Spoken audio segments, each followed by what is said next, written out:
Warren বাফেটে এষাৰ সুন্দৰ line কৈছিলে, if you don't find a way to make money while you sleep you will work until you die. আপুনি শুই থাকোঁতেও যদি টকা ইনকাম কৰিব পৰা নাই তেন্তে আপুনি মৃত্যু নোহোৱা পৰ্যন্ত কাম কৰিয়ে থাকিব লাগিব। আৰু এই লাইনটোৱে মোক বহুত চুই গ'ল। ইয়াকে কোৱা হয় পেছিভ ইনকাম। আৰু জীৱনত পেছিভ ইনকাম জেনেৰেট কৰিবলৈ কিছুমান বস্তু আপুনি কিনাটো নিতান্তই আৱশ্যক। বহুতে কয় যে টকা খৰচ কৰিলে মানুহ দুখীয়া হয়, কিন্তু এয়া চিৰসত্য নহয়। এগৰাকী অশিক্ষিত বা জ্ঞান নাথাকা লোকে যদি টকা খৰচ কৰে তেন্তে নিশ্চয় তেওঁৰ অৱস্থা তললৈ যাবই, কিন্তু এজন জ্ঞানী ব্যক্তিয়ে খৰচ কৰিলে তেওঁৰ ৱেল্থ বা সম্পত্তি বেছিকৈহে বাঢ়ে। আহক চাওঁ সেই 5টা কি বস্তু যিটো কিনিলে আমাৰ সপোনবোৰ আমি এচিভ কৰিব পাৰিম। Hello' future billionaires, welcome to victory empire, য'ত সকলোৱে একগোট হয় এটা সফল জীৱন উপভোগ কৰিবলৈ। নম্বৰ 1, ডেপ্ট ৰিপেমেণ্ট। ফাইনেন্স অৰ্গেনাইজেশ্যনবোৰ অহাৰ পিছৰ পৰা লোন লোৱা বা টকা ধাৰ লোৱা এটা ট্ৰেণ্ড হৈ গৈছে। EMI নামটো শুনোতেই ষ্টেণ্ডাৰ্ড যেন লাগে, কিন্তু লোনৰ বাবদ যি সুদ পৰিশোধ কৰিবলগীয়া হয় আজি গোটেই পৃথিৱী ধাৰৰ গোলাম হৈ গৈছে। EMIত mobile, fridge, dresses, entertainment and many more things মানুহে ল'বলৈ আৰম্ভ কৰিছে, আৰু ইয়াৰ সংখ্যা দৈনন্দিন বৃদ্ধি পাই আছে। আপুনি জানিলে আচৰিত হ'ব যে বিত্তীয় বৰ্ষ, যাক আমি ফাইনেন্সিয়েল ইয়েৰ বুলি কওঁ, 2021 বৰ্ষত আমাৰ ভাৰতত সৰ্বমুঠ 5.80 ট্ৰিলিয়ন লোন প্ৰভাইড কৰা হৈছে। Really 5.80 trillion. সৰ্বপ্ৰথমে ধাৰমুক্ত বা ডেপ্ট ফ্ৰী এই টাইটেলটো আপুনি কিনিব লাগিব। ডেপ্ট ফ্ৰী থাকিলেহে আপুনি ভাল পৰিকল্পনাসমূহ কৰিব পাৰিব, বিশেষকৈ চিন্তামুক্ত থাকিব, আৰু ইয়ে আপোনাক ধনী হোৱাত সহায় কৰিব। সেইবাবে কোৱা হয় যে when you don't have debt, your money can do anything you want it to. Number 2, online কোৰ্চেছ। আধুনিকতা নহাৰ আগতে লোকসকলে গান, নাচ বা অন্য কিবা কলা শিকিবলৈ নিতেও 3-4 ঘণ্টাৰ পাঠ গৈছিলে, কিন্তু আজি সকলো ঘৰতে উপলব্ধ হৈছে। শিক্ষাবোৰ অনলাইনলৈ শ্বিফ্ট হৈছে। নতুন প্ৰজন্মৰ বাবে এয়া সঁচাকৈয়ে লাভজনক আৰু সুখৰ খবৰ। ক'ভিডৰ পিছৰে পৰা অনলাইন কোৰ্চৰ ডিমাণ্ড বাঢ়িবলৈ ধৰিলে। যিটো ফিল্ডত আপুনি মাষ্টাৰ হ'বলৈ বিচাৰিছে তাৰে কোৰ্চ আজি ইণ্টাৰনেটত সহজতে উপলব্ধ। Computer programming, business marketing, digital marketing, good মৰ্ণিঙৰ পৰা গুড নাইটলৈকে আমি যিমান প্ৰডাক্টছ ব্যৱহাৰ কৰোঁ, যেনে toothpaste, slipper, detergent, shampoo, cookies, chocolate, drinks ইত্যাদি আটাইখিনি অনলাইন কোৰ্চৰ যোগেদি শিকি আপুনি ঘৰৰ পৰাই নিজৰ ব্যৱসায় খুব কম খৰচত আৰু সহজতে আৰম্ভ কৰিব পাৰিব। ধাৰ নোলোৱাকৈ কৰিব পাৰিব, আৰু এইবোৰ কাম আৰু 10জনৰ বাবে অনুপ্ৰেৰণাৰো পাত্ৰ হ'ব। এইদৰে অনলাইন কোৰ্চৰ যোগেদি স্বাৱলম্বী হ'ম বুলি ভাবিলে এফিলিয়েট মাৰ্কেটিং হৈছে আটাইতকৈ বেষ্ট। জাষ্ট মিডলমেন হিচাপে থাকি মাৰ্কেটিং কৰিব লাগে। গুগল বা ফেচবুক এডছ ৰান কৰিও আপুনি কেৱল এটা বছৰতে কোটি টকা ইনকাম কৰিব পাৰিব, কিন্তু তাৰ কাৰণে কোটি টকীয়া জ্ঞান আপোনাৰ লগত থাকিব লাগিব। সেইবাবে ৰাহুল মনানাৰ এই কোৰ্চটো কিনি লওক। সম্পূৰ্ণ অৰিজিনেল আৰু জেনুইন হয়। মই ইয়াৰ পৰাই শিকিছিলোঁ।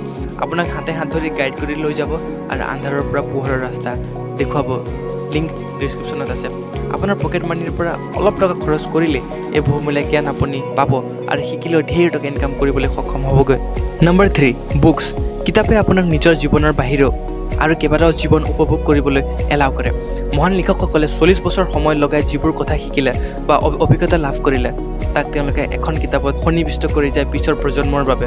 ই হৈছে জীৱনৰ এনে এটা অস্ত্ৰ যাৰ যোগেদি জীৱনৰ ডাঙৰ ডাঙৰ আৰু ভয়ংকৰ সমস্যাসমূহৰ লগত আপুনি যুঁজ দিব পাৰিব। আপোনাক ৰিচ হোৱাত ই সহায় কৰিব, আপোনাৰ মেণ্টেলিটি উচ্চ খাপৰ হোৱাত সহায় কৰিব। কথাটো হয়তো আপুনি এতিয়া উপলব্ধি কৰিব পৰা নাই, সেইবাবে 3খন কিতাপ পঢ়ক মাত্ৰ, আৰু তাৰ পিছতে ৰিয়েলাইজ কৰিব যে কিতাপে মানুহৰ বাবে কি কি কৰিব পাৰে। ৰবাৰ্ট টি কিয়চাকিৰ most famous and New York Times best selling book rich dad poor dad, Napoleon হিলৰ think and grow' rich, T Harv একাৰৰ secrets of the millionaire mind. এই আটাইখিনি কিতাপ হিন্দীতো উপলব্ধ আছে। লিংক ডিছক্ৰিপশ্যনত আছে। এমাজনৰ পৰা পাৰ্চেছ কৰি পঢ়িব পাৰে। আশা কৰোঁ আপোনাৰ এই পঢ়াৰ যাত্ৰা শুভ হওক। Number 4, coaching session. ইয়াক আমি ৱৰ্কশ্বপ বা কৰ্মশালা বুলিও ক'ব পাৰোঁ।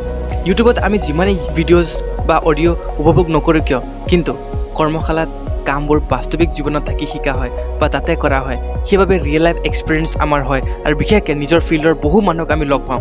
তেওঁলোকে ব্যৱসায় বা সংগঠনটো কিদৰে চলাই আছে, কিহৰ ভিত্তিত চলাই আছে, বা ৰেভিনিউ কিদৰে জেনেৰেট কৰি আছে ইত্যাদিবোৰ আমি যেতিয়া গম পাওঁ তেতিয়া আমি সেইদৰে আগবাঢ়িবলৈ যত্ন কৰোঁ। ই আমাক উৎসাহ আৰু অনুপ্ৰেৰণা যোগায়। ধনী ব্যক্তিসকল বেছি ধনী হোৱাৰ কাৰণ আৰু দুখীয়াসকলে বেছি তললৈ গৈ থকাৰ কাৰণ এইটোৱে। ইনকাম কৰিব যোৱাৰ আগতে নিজৰ ওপৰত ইনভেষ্ট কৰা নিতান্তই প্ৰয়োজন। ৱাৰেন বাফেটে সেইবাবে কয়, the best investment you can make is an investment in yourself. The more you learn, the more you earn. Number 5, equity in other people's businesses. আজি আমেৰিকাত 100জনৰ ভিতৰত 55গৰাকীয়ে শ্বেয়াৰ মাৰ্কেটত ইনভেষ্ট কৰি আছে, কিন্তু আমাৰ ভাৰতত কেৱল 100গৰাকীৰ ভিতৰত 3গৰাকীয়ে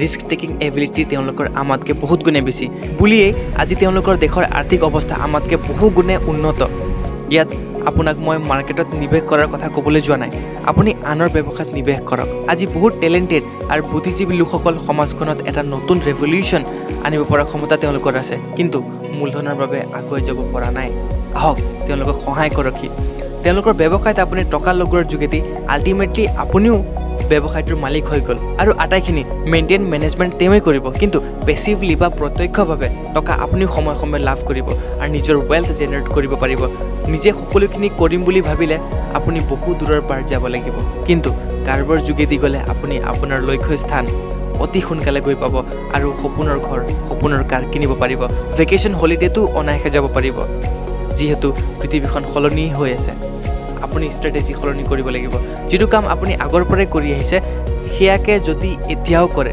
ৰিজাল্ট সেই আগৰ নিচিনাই পাব কিন্তু নিজৰ আৰ্থিক স্থিতি সলনি কৰিবলৈ ষ্ট্ৰেটেজি চেঞ্জ কৰিব লাগিব তেতিয়াহে ডিফাৰেণ্ট ৰিজাল্টৰ আশা আপুনি কৰিব পাৰিব সোণালী ভৱিষ্যত আপোনাৰ অপেক্ষা কৰি আছে এফিলিয়েট মাৰ্কেটিঙৰ যোগেদি ইয়াক আপুনি আৰম্ভ কৰক লিংক ডিছক্ৰিপশ্যনত আছে শিকক আৰু ইনকাম কৰক ভিডিঅ' হেল্পফুল লাগিলে লাইক আৰু শ্বেয়াৰ কৰিব take care and thank U